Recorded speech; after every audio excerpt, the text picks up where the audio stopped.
Halo, assalamualaikum semuanya. Terima kasih yang sudah mampir di channel saya, Traveling Programmer. Oke, jadi di video saya kali ini, saya akan membuat seri tentang panduan dosen. Dan di seri pertama, saya akan membahas tentang fondasi yang paling dasar. Jadi fondasi yang paling dasar itu adalah fondasi karir dosen, dari mulai tridharma hingga jabatan fungsional.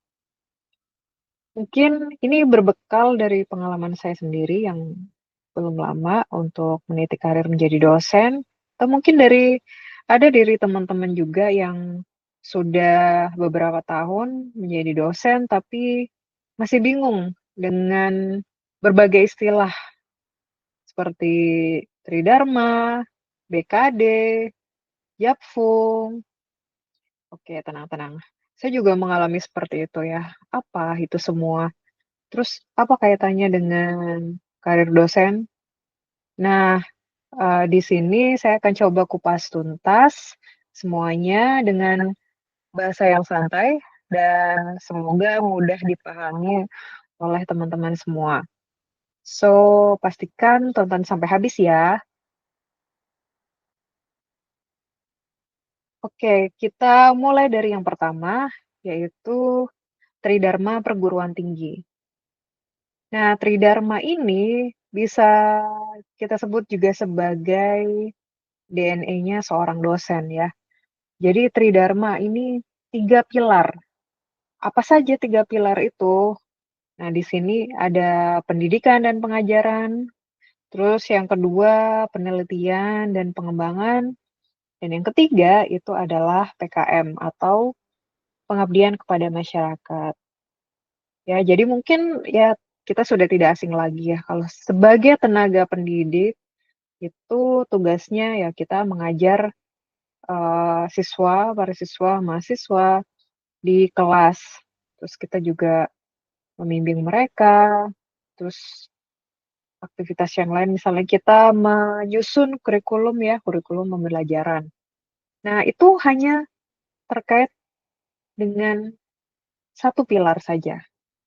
Nah, dosen itu tidak hanya mendidik atau mengajar, tapi ada 2 pilar yang lain ya. Jadi, yang kedua ini ada penelitian, penelitian dan pengembangan. Nah, penelitian dan pengembangan ini maksudnya adalah, setiap dosen itu, eee, diharapkan untuk terus, ngembangin ilmu pengetahuan ya, ilmu pengetahuan. Nah, melalui apa? Melalui riset, eee, kemudian publikasi ya berupa artikel ilmiah, jurnal. Jadi seperti itu kira-kira. Oke. Nah, yang ketiga ini adalah pengabdian kepada masyarakat atau biasa kita sebut dengan PKM. Nah, tadi kita sudah bahas terkait dengan penelitian. Jadi seiring, semakin cepatnya perkembangan teknologi ya, terutama teknologi ya, jadi sebenarnya tidak hanya teknologi tapi, ilmu yang, kita miliki di oleh masing-masing tenaga pendidik itu tadi kita sudah bahas untuk terus dikembangkan ya melalui riset dan publikasi. Nah, namun tidak hanya itu saja, kita punya tugas lain dalam Tridharma itu, yaitu pengabdian kepada masyarakat, di mana ilmu yang kita, terapkan ini harapannya bisa langsung bermanfaat untuk masyarakat, ya. Jadi, mmm, harapannya kita juga bisa memecahkan, eee, solusi-solusi dari setiap, problem yang dihadapi oleh, masyarakat sekitar melalui, ilmu pengetahuan, yang kita miliki, begitu. Jadi dampaknya itu tidak hanya kepada diri sendiri kita sebagai dosen atau universitas, namun harapannya adalah berdampak langsung kepada masyarakat untuk memajukan, kehidupan masyarakat Indonesia yang lebih baik ya. Jadi seperti apa yang disampaikan oleh, Kemenristek kita bahwa kampus berdampak. Jadi kampus ini kita tidak hanya terus mengembangkan, riset, penelitian terkait dengan, apa namanya, kualitas dosen, kualitas, mahasiswa, ilmu yang dimiliki, namun ilmu tersebut harapannya bisa berdampak langsung kepada masyarakat. Itulah yang disebut dengan PKM. Ya, jadi 3 pilar ini ya saling saling terkait dan ini merupakan dasar penilaian kinerja dosen. Oke, semoga cukup jelas ya untuk Tridharma. Nah, yang, berikutnya tadi kita sudah tahu, tugas-tugasnya ya untuk, kinerja dari dosen melalui Tridharma. Nah, kalau kita sudah tahu, kita bisa melanjutkan dengan menyiapkan jenjang karir sebagai dosen, ya. Jadi kalau, jabatan fungsional kita sebutnya atau Japfung di dalam bidang akademik untuk karir dosen ini ada 4 ya. Jadi yang pertama ini yang, di piramida ini yang paling atas itu guru besar atau profesor. Bisa disebut juga puncaknya ya, puncak dari jabatan, fungsional atau karir dosen. Mungkin kita juga, sudah tidak asing lagi. Nah, sebenarnya nggak hanya itu, ada 4 ini jadi yang kalau misalnya, awal mulai meniti karir sebagai dosen itu, kita bisa, mengajukan kenaikan jabatan sebagai asisten ahli ya. Jadi ini awal karir fungsional ya. Nanti setelah sudah AA atau asisten ahli, kita bisa mengajukan kembali kenaikan jabatan ke berikutnya ya. Jadi misalnya ini ada lektor, kemudian naik lagi menjadi lektor kepala atau LK, lalu di paling atas ini paling puncaknya ini yang sebagai profesor atau guru besar.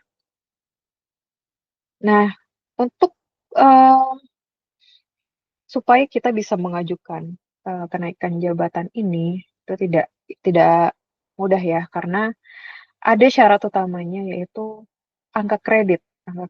Jadi atau KUM, lalu ada publikasi ilmiah. Jadi sebenarnya nggak hanya ini, tapi kembali lagi ke Tridharma yang tadi ya, tugas-tugas kita yang sudah kita bahas di Tridharma. Jadi minimal angka kreditnya dari Tridharma ini yang nanti akan menentukan ya, menentukan kenaikan jabatan. Kalau memenuhi kita bisa, mengajukan kenaikan jabatan di masing-masing ini. Jadi semakin, ke atas, untuk kenaikan jabatan fungsionalnya, semakin banyak juga ya angka kredit yang harus dipenuhi begitu, angka kredit yang terkait sama Tridharma tadi. Nah, yang di sini kita juga bisa melihat yang paling atas ini, eee, profesor ya atau guru besar ya, dan di sini, eee, paling sedikit ya di layer ini. Jadi ini juga sebetulnya ya mencerminkan ya di real kondisi kita bahwa, masih sedikit, jumlah profesor di Indonesia gitu, dan di bawah ini asisten ahli yang paling banyak atau mungkin masih banyak lagi ya di, luar sana yang masih mungkin sebagai tenaga pengajar ya. Jadi kalau kita awal ya, awal karir menjadi dosen ini biasanya, statusnya hanya tenaga pengajar, baru kita bisa mengajukan ke asisten ahli ya dengan syarat-syarat tertentu, begitu. Yang tadi kita sudah bahas ya angka kredit. Nah untuk, lebih detailnya nanti saya akan bahas di slide berikutnya. Oke, kita lanjut ya di sini, di berikutnya yaitu BKD dan Sister. BKD ini, disebut juga beban kerja dosen ya. Tadi kita sudah bahas Tridharma. Nah, Tridharma yang 3 pilar tadi itu masing-masing kita sebagai dosen itu wajib melaporkan aktivitas aktivitas tersebut ya. Nah, melaporkannya itu, di mana, terus kapan gitu ya. Nah, dosen ini setiap semester harus, eee, wajib melaporkan ya, melaporkan aktivitas-aktivitas tersebut ya. Jadi di setiap semester. Nah, biasanya, mmm, apa, di Tridharma ini kan tadi ada pendidikan, penelitian, pengabdian kepada masyarakat. Nah, masing-masing itu ada poinnya ya. Jadi misalnya, mmm, pendidikan, ini kaitannya dengan, kita mengajar berapa mata kuliah, berapa SKS di dalam periode semester ya, satu periode semester tersebut yang dilaporkan, di dalam satu semester, saya ulangin lagi. Jadi misalnya untuk semester gasal 2004-2025, mmm, sorry, semester genap 2004-2025 ya, kalau yang kemarin itu, misalnya kita mengajar 2 mata kuliah masing-masing 3 SKS. Nah, itu sudah dapat 6 ya, 6 eee, angka kreditnya. Kemudian nggak hanya mengajar ya, tapi di dalam pendidikan itu bisa jadi kita juga ikut serta dalam, penyusunan materi bahan ajar atau rencana pembelajaran. Nah, itu juga nanti ada poinnya ya, ada angka kredit. Itu salah satu, contoh ya, nggak hanya pendidikan yang terkait, mengajar ya. Kemudian ada juga, yang bagian penelitian ya. Jadi misalnya kita melakukan penelitian di periode semester tersebut, terus ada publikasi ya, keluarannya berupa jurnal atau publikasi, itu juga kita bisa masukkan ya, sebagai beban kerja dosen, nanti dapat kredit berapa SKS, begitu. Itu, contoh untuk penelitian. Kemudian kalau yang PKM, pengabdian kepada masyarakat, itu juga, kita masukkan ya. Jadi, misalnya kita mengadakan workshop atau pelatihan ke, mmm, masyarakat begitu ya, sesuai dengan ilmu yang, pengetahuan yang kita miliki sebagai dosen, kita bisa membagi, ilmu kita melalui workshop dan pelatihan-pelatihan yang bisa membantu, masyarakat, atau mungkin kita juga bisa membantu kalau kita berasal dari, kampus, fakultas jurusan teknologi, komputer, eee, kita bisa membuatkan sistem misalnya atau buatin alat bantu teknologi yang bisa mungkin menyelesaikan problem ya, problem yang ada di masyarakat sekitar. Itu, masuknya PKM, salah satu contohnya. Nah, yang penunjang itu misalnya eee, kita ikut workshop, misalnya kita sebagai peserta, atau kita, ikut pelatihan, ada sertifikatnya. Nah, itu kita masukkan ke penunjang ya. Jadi sebetulnya yang setiap satu semester minimal 12 SKS, 12 sampai 16 ini dari total ya, total keseluruhan yang tadi sudah saya sebutkan contoh-contohnya, tridharma dan penunjang. Nah, perlu diingat, jadi dihitungnya sesuai dengan periode yang dilaporkan ya, satu semester itu. Misalnya kita, tadi melakukan penelitiannya itu di tahun lalu, terus kita mau melaporkan BKD di semester sekarang, itu sudah tidak berlaku lagi, begitu. Oh ya mungkin tadi saya juga, pengen sebutin ya, jadi yang PKM itu, eee, bisa juga berupa, misalnya kita sebagai narasumber ya, kita sebagai narasumber di kegiatan, workshop atau seminar, itu kita juga bisa masukkan sebagai, pilar PKM, gitu. Nah yang tadi, yang beban kerja dosen yang masing-masing itu wajib kita isi, isinya di aplikasi Sister. Ya, jadi ini aplikasi dari Kemdikbud untuk lapor BKD yang setiap 1 semester tersebut. Jadi nanti kita laporkan, lalu nanti ada dosen yang ditunjuk sebagai asesor.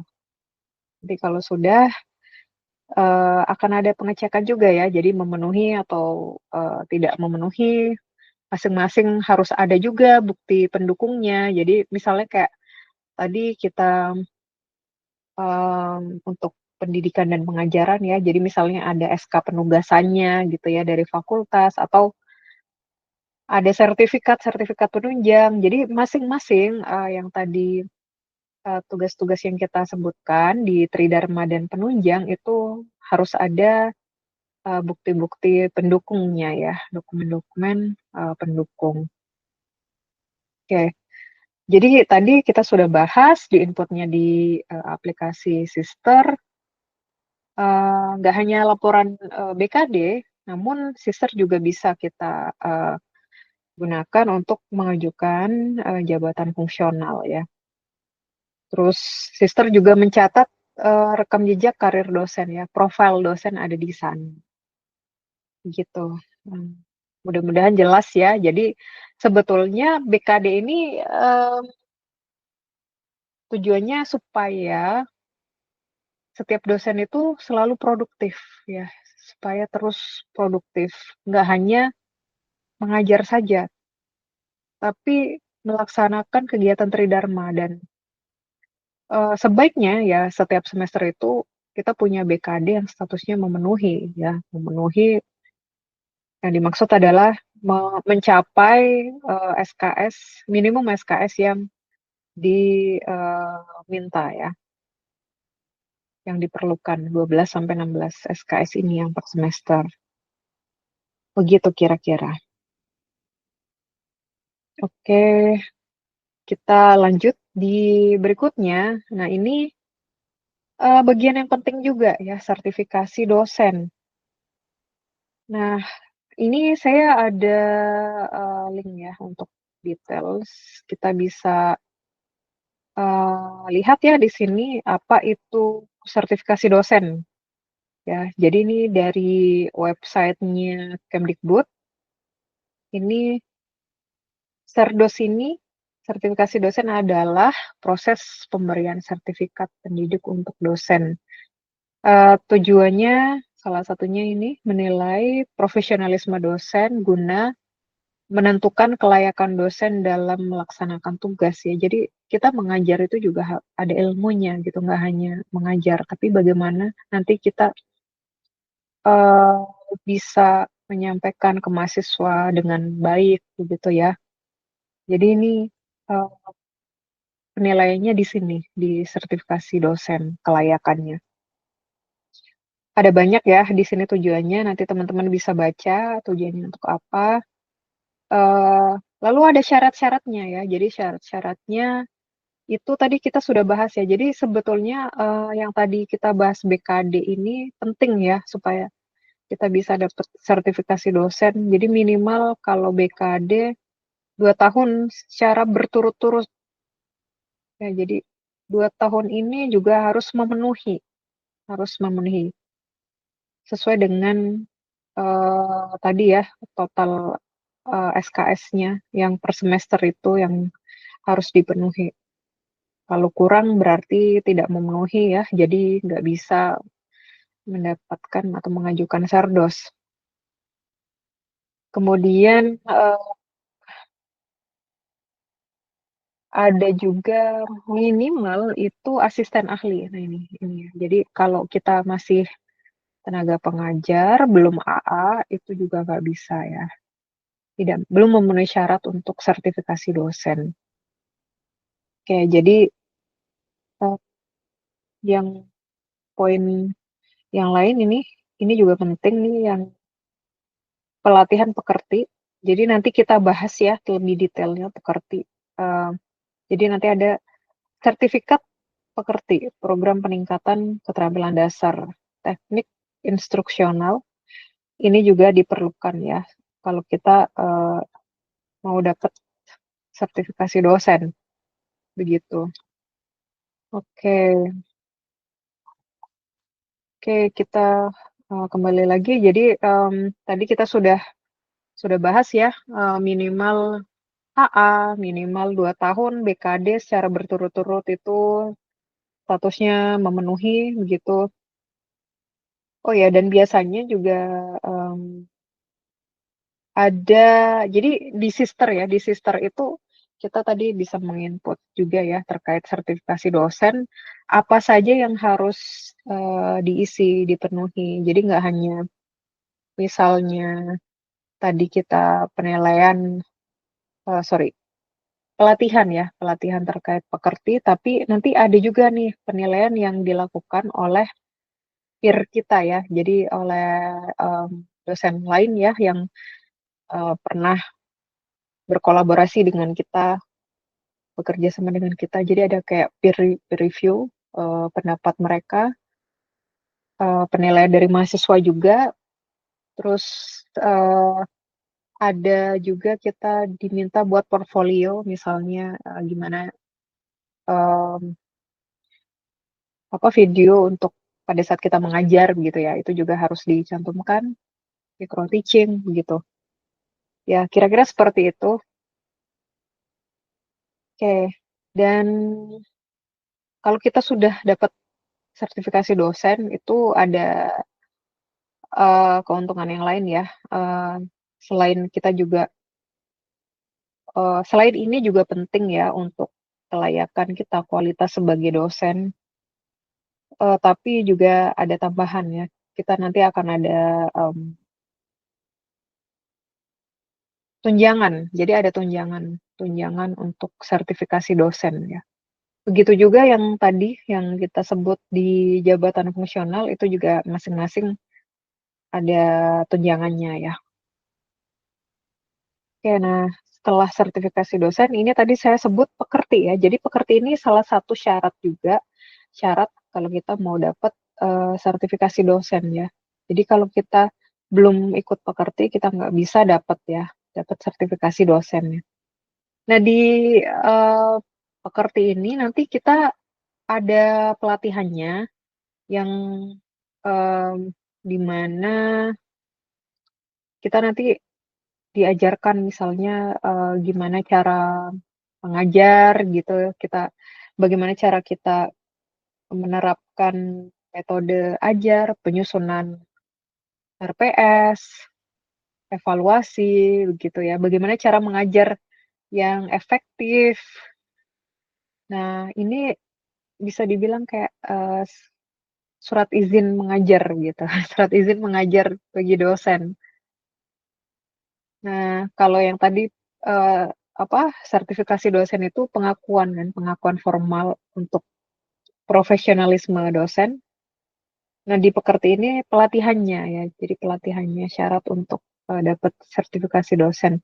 Dan biasanya, pelatihannya ini nanti ada beberapa, perguruan tinggi yang sudah ditunjuk ya untuk mengadakan pelatihan. Jadi kita cari aja. Itu juga nggak harus offline ya, jadi ada beberapa juga, nggak beberapa sih, kayaknya udah mulai banyak yang mengadakannya itu secara online ya. Jadi biasanya, durasinya 5 sampai 7 hari untuk pekerti ini. Jadi kayak intensif pelatihannya, nanti ada, tesnya ya, begitu. Nanti kalau lulus dapat sertifikat pekerti, gitu. Oke, jadi, saya tekankan lagi ya, jadi tadi pekerti ini sangat penting sekali ya, mungkin bagi kita yang belum ikut pekerti, belum sertifikasi dosen untuk segera menyiapkan ya, tapi jangan lupa juga harus AA, asisten ahli, baru bisa ikut ini, gitu. Karena nanti kita juga bisa dapat ilmu bagaimana kita menerapkan, cara mengajar yang baik, dan benar gitu ya. Oke, mmm, terus apa lagi ya? Oh ya, tadi pelatihan saya sudah sebut, jadi durasinya sekitar 5 sampai 7 hari, terus, biayanya itu sekitar 1,5 sampai 2,5 kalau nggak salah ya, itu untuk ikut pelatihan seperti ya. Dan, nanti biasanya akan diganti juga ya oleh kampus ya. Jadi jangan khawatir.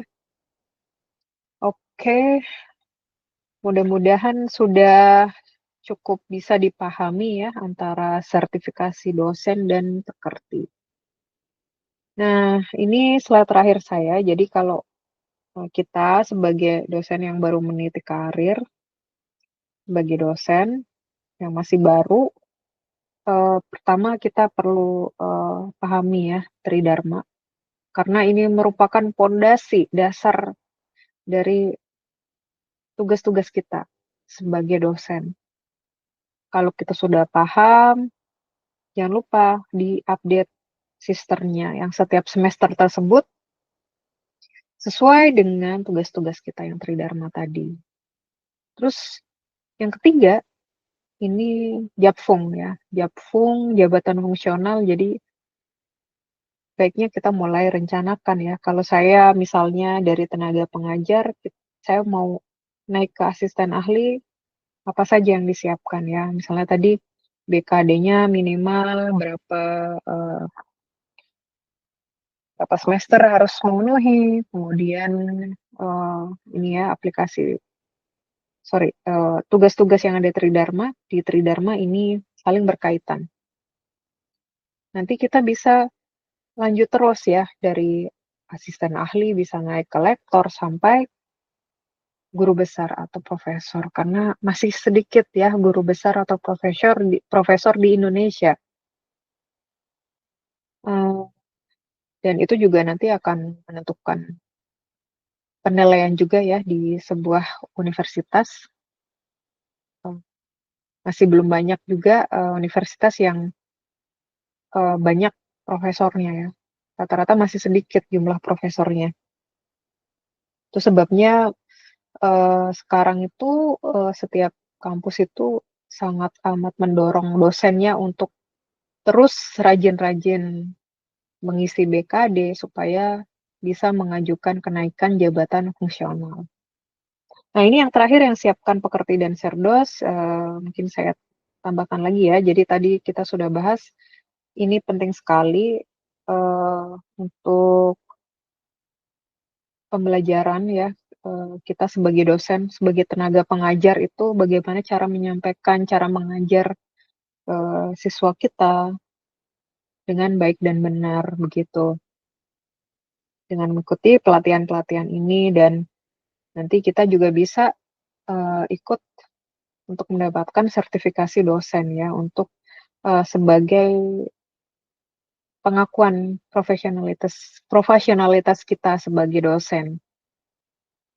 Oke, mungkin dari saya cukup sampai di sini sebagai seri pertama Fondasi Karir Dosen. Nah, di video yang berikutnya nanti saya akan coba membahas terkait dengan bagaimana cara kita untuk mendapatkan hibah penelitian dan pengabdian kepada masyarakat yang berdampak, gitu.